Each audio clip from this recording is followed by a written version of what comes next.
Bharatiya Janata party के बड़े बड़े नेता जो अब तक एनकाउंटर को महिमा मंडित करते थे और बिल्कुल सही बताते थे, वे अचानक भरत तिवारी एनकाउंटर के बाद बैकफुट पर हैं और एनकाउंटर को गलत और कानून का उल्लंघन, अमानवीय बता रहे हैं। ये सारे नेता अब तक जितने भी एनकाउंटर होते थे उसको बेहतरीन कदम बताते थे और पुलिस की पीठ ठोकते थे। लेकिन भरत तिवारी इनकाउंटर के बाद ये नेता पूरी तरह से बैकफुट पर आ गए हैं। अश्विनी चौबे हैं पूर्व केंद्रीय मंत्री, मिथिलेश तिवारी हैं शिक्षा मंत्री, बक्सर के विधायक हैं आनंद मिश्रा और दूसरे नेता सभी एक स्वर में एनकाउंटर को गलत और अमानवीय बता रहे हैं।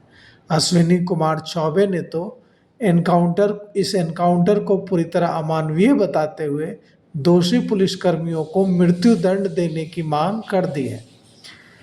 अश्विनी चौबे ने कहा है कि जब मानसिक रूप से बीमार युवक ने हथियार डाल दिया था तो उसके बाद उसका एनकाउंटर करना पूरी तरह से गलत और अमानवीय है।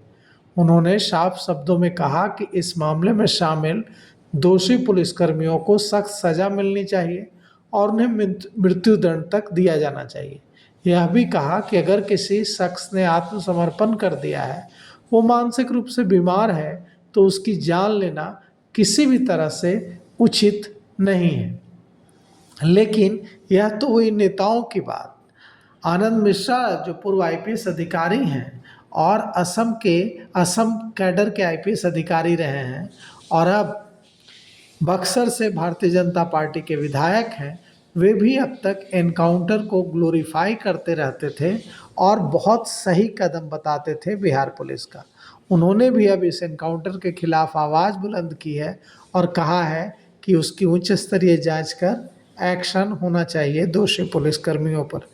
लेकिन इन सब से बेपरवाह पुलिस क्या कर रही है? Police Bharat Tiwari encounter case के बाद अब पिता और भाई यानी भरत तिवारी के पिता और भाई पर एफआईआर दर्ज कर रही है। जब भरत तिवारी का एनकाउंटर हुआ और उसके बाद उसकी जब मौत हुई तो पिता, भाई और आसपास के ग्रामीणों ने मिलकर आरा और बक्सर मुख्य सड़क को जाम कर दिया। इसके बाद अब पुलिस ने भरत तिवारी के पिता और भाई पर गंभीर धाराओं में मुकदमा दर्ज किया है और ये आरोप लगाया है कि एनकाउंटर के बाद सरकारी कार्य में बाधा पहुंचाई गई, हथियार लहराया, माहौल बिगाड़ने की कोशिश की, कई लोगों पर नेम्ड एफआईआर की गई है, कई लोगों पर अज्ञात प्राथमिकी की गई है और कहा जा रहा है कि उनकी पहचान की जा रही है वीडियो फुटेज से।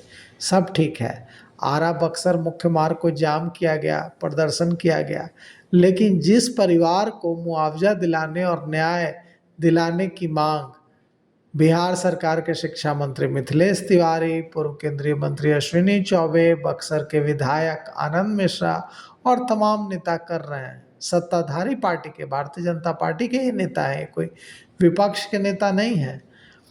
एक तरफ वो मांग कर रहे हैं कि पीड़ित परिवार के साथ सहानुभूति के साथ पेश आया जाए, पीड़ित परिवार को मुआवजा दिया जाए, दोषी पुलिसकर्मियों पर कार्रवाई की जाए, और दूसरी तरफ इन सब से बेपरवाह भोजपुर पुलिस क्या कर रही है तो पीड़ित परिवार के खिलाफ एफआईआर दर्ज कर रही है। अगर किसी परिवार के किसी बच्चे की जान लेगी पुलिस तो जो लोग हैं उस परिवार के वो विरोध प्रदर्शन भी नहीं करेंगे, वो अपना गुस्सा का भी इजहार नहीं करेंगे। वो क्या करेंगे? वो जाकर इन पुलिसकर्मियों के पैरों पर गिर जाएं या वो अपनी जान दे दें। क्या यह जो एनकाउंटर है यह गलत नहीं है? और अगर यह गलत नहीं है तो क्यों पुलिस ने जो थानेदार हैं वहाँ के शाहपुर के राजेश मालाकार उनको निलंबित किया? क्यों उस जो एनकाउंटर में वहाँ मौजूद दूसरे दारोगा, एएसआई और दूसरे पुलिसकर्मी थे उन सबको निलंबित किया? अगर ये एनकाउंटर पूरी तरह से सही है तो फिर उनको तो मेडल दिया जाना चाहिए था, उनको तो निलंबित किया ही नहीं जाना चाहिए था। तो अब यह जो पुलिस ने एनकाउंटर नहीं हत्या की है, और यह जो हत्या है इसके खिलाफ ग्रामीणों में, परिजनों में आक्रोश स्वाभाविक है। यह जो लोग सड़क पर उतरे इसके जिम्मेवार लोग नहीं बल्कि पुलिस है। तो एफआईआर भरत तिवारी के पिता पर और भाई पर नहीं होनी चाहिए, बल्कि एफआईआर उन पुलिसकर्मियों पर होनी चाहिए, थानेदार राजेश मालाकार पर होनी चाहिए, और दूसरे जो दारोगा उस टीम में थे और एसटीएफ के जो अधिकारी उसमें शामिल थे, उन सब पर एफआईआर होनी चाहिए और हत्या की एफआईआर होनी चाहिए। और बिहार में यह फर्जी एनकाउंटर का जो खेल चल रहा है लंबे समय से, वो बंद होना चाहिए। और ताली बजाने वाले लोगों को यह समझना चाहिए कि वे तभी तक ताली बजा रहे हैं जब तक एनकाउंटर में मरा व्यक्ति उनके परिवार का नहीं है। पुलिस के हाथ खोले नहीं जाने चाहिए। मुख्यमंत्री सम्राट चौधरी को यह कहना बंद करना चाहिए कि हमने पुलिस के हाथ खोल दिए हैं, 48 घंटे में एक्शन होगा, बल्कि पुलिस के हाथ कानून से बंधे होने चाहिए। पुलिस को कानून के रास्ते से अपराध रोकना चाहिए, न कि फर्जी एनकाउंटर करके और ज़्यादा अराजकता की स्थिति बिहार में बनानी चाहिए। पुलिस, एक बात याद रखने की ज़रूरत है कि पुलिस के मुंह खून लगा तो